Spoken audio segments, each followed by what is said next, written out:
Hello Veda, अगं काय करतेस तू? आणि वेळेवर जेवतेस ना? बरं. आणि काय काय शिकलीस तिकडे? अच्छा वेदा, मी तुला थोड्या वेळाने फोन करू? तू बाबांना फोन कर ना. हां, बाय. मी आले म्हणून फोन ठेवलास? मला इतकं महत्व देतेस तू? का आलीस ते सांग. मी का आले हे माहिती नाहीये तुला?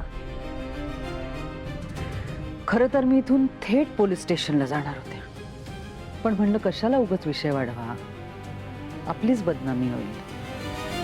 नंतर लोक म्हणतील की रामपुरेंच्या सुनेने चोरी केली, पण त्यांना कुठे माहितीये की हे सगळं तिच्या रक्तातच आहे. तुझ्या बापाने शिकवलं असेल ना तुला हे सगळं? मंजिरी, अरे वा, आलीस तू.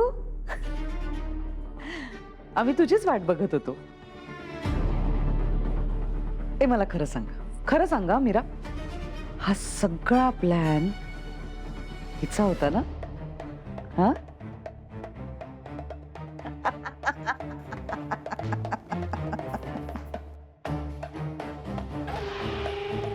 ए मला सांगा, तुम्ही त्या पेटीत काहीतरी शोधायला गेला होतात ना? काय बरं? हा, माझं खरं रूप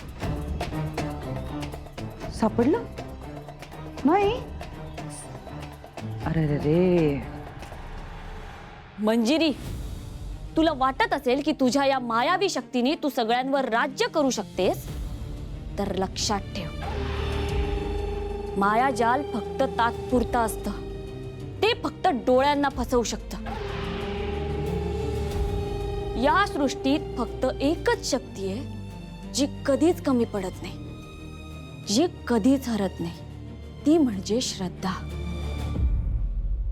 आणि त्या श्रद्धेतून जागी होणारी देवी आईची शक्ती.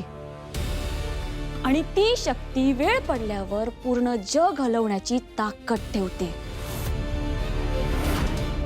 तुला आता वाटत असेल ना की सगळ्यात शक्तिशाली तूच आहेस, तर लक्षात ठेव, तुझे हे मायावी धंदे फार काळ टिकणार नाहीत मंजिरी.